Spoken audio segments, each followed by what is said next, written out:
दोस्तों, क्या आपको पता है बिपाशा बासु कैसे बनी रातों रात सुपरस्टार और उसके पीछे किसका हाथ था? आपको पता है? और क्या सच में फिल्म में आने के लिए बिपाशा बासु ने डायरेक्टर और फिल्म मेकर के साथ रातें भी गुजारी थी?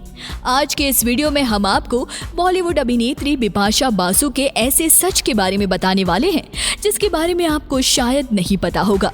बिपाशा को अपने करियर में देखा गया है कि बिपाशा अपने करियर के दौरान फिल्मों में अपनी अच्छी एक्टिंग के लिए कभी भी चर्चा में नहीं रही, लेकिन अपने कंट्रोवर्सीज और अपने अफेयर को लेकर वो बहुत ज्यादा चर्चा में रहा करती थी। बिपाशा बासु बॉलीवुड में आई थी साल 2001 में। उसने अपनी पहली फिल्म में सनसनी मचा दी थी क्योंकि उसने अपनी पहली फिल्म में खुलेआम एक्सपोज किया था। बिपाशा आखिरी बार 2015 में अलोन नाम की एक भूतिया फिल्म में दिखाई दी थी। उसके बाद साल 2020 में एक वेब सीरीज में दिखाई दी थी, लेकिन जैसे वो इस समय बॉलीवुड में ईद का चांद हो रखी है, उस हिसाब से कहा जा सकता है कि बॉलीवुड में उसका फिल्मी करियर जो है वो पूरी तरीके से खत्म हो चुका है। साल 1996 में ही Godrej Cinthol super model contest में हिस्सा लिया और कॉन्टेस्ट जीत लिया। इस कॉन्टेस्ट के दौरान बिपाशा की मुलाकात हुई थी मिलिंद सोमन से। मिलिंद मॉडलिंग में हमेशा से एक बड़ा नाम रहा है और विवादों में भी ये बहुत बड़ा नाम रहा है। यही कारण था बहुत जल्दी बिपाशा और मिलिंद की दोस्ती हो गई और फिर दोस्ती बदल गई प्यार में। मिलिंद के साथ मिलते ही बिपाशा मॉडलिंग में चमकने लगी थी। मिलिंद और बिपाशा का अफेयर लगभग 2 साल तक चला था। बिपाशा और मिलिंद का रिलेशनशिप टूटने की एक वजह था डीनो मौर्या। जी हाँ, दरअसल बिपाशा और डीनो की मुलाकात एक एड के दौरान हुई थी और उसी एड के दौरान दोनों का अफेयर भी शुरू हो गया। तब तक बिपाशा और डीनो दोनों में से किसी ने भी फिल्मों में एंट्री नहीं ली थी। फिल्मों में एंट्री हुई साल 2001 में और फिल्म थी अजनबी। अजनबी फिल्म में लीड रोल में थे बॉबी देओल और उसके साथ करीना कपूर और नेगेटिव रोल में थे अक्षय कुमार और उसके साथ में थी बिपाशा बासु। अजनबी बिपाशा की पहली फिल्म थी, लेकिन फिल्मों के ऑफर उन्हें साल 1997 से ही आने लगे थे। यार 1997 में विनोद खन्ना ने अपने बेटे अक्षय खन्ना को इंट्रोड्यूस किया था फिल्म हिमालय पुत्र से। विनोद खन्ना चाहते थे कि बिपाशा अक्षय के अपोजिट इसी फिल्म से बॉलीवुड में डेब्यू करे, लेकिन फिल्म के डायरेक्टर ने बिपाशा को फिल्म से रिजेक्ट कर दिया था क्योंकि बिपाशा उस समय मात्र 18 साल की थी। इसके बाद हिमालय पुत्र से बिपाशा को निकालकर अंजला जेरी को लिया गया। इसके बाद जया बच्चन ने बिपाशा को अपने बेटे अभिषेक बच्चन के साथ लॉन्च करने के लिए अग्री कर लिया था। फिल्म का नाम था आखिरी मुगल, लेकिन दुर्भाग्य से ये फिल्म भी कैंसिल हो गई और इस फिल्म की जो स्क्रिप्ट थी उसमें फेर बदल करके एक नई कहानी लिखी गई जिसका नाम था रिफ्यूजी। रिफ्यूजी में अभिषेक के अपोजिट करीना कपूर को कास्ट किया गया था।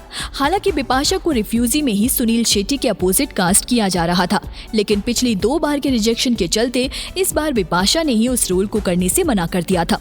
उसके बाद में बिपाशा की एंट्री हुई अजनबी फिल्म में। अजनबी में बिपाशा को अवार्ड भी मिला था। अजनबी हालांकि एक सुपरहिट मूवी थी। इसके बाद साल 2002 में ही बिपाशा की एक और हिंदी फिल्म आई जिसका नाम था राज।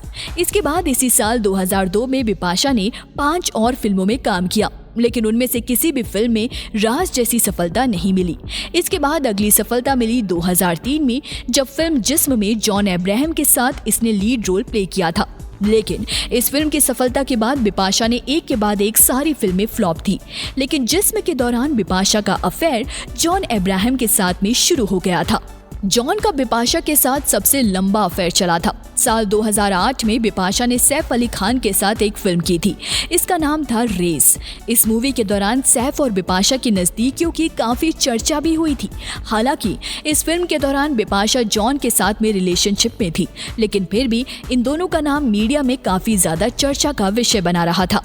साल 2011 में बिपाशा ने राणा दग्गुबती के साथ एक फिल्म में काम किया था। फिल्म का नाम था दम मारो दम। इस फिल्म के बाद राणा दग्गुबती और बिपाशा की लिंकअप की खबरें भी मीडिया में काफी समय तक छाई रही थी। राज फिल्म में बिपाशा ने जिस अदाकारी से लोगों को मदहोश किया था, वो अदाकारी बाद में उसने कभी भी नहीं दिखाई। बिपाशा ने हमेशा उन रोल को ज्यादा तवज्जो दी थी जिसमें एक्टिंग का कम स्कोप होता था।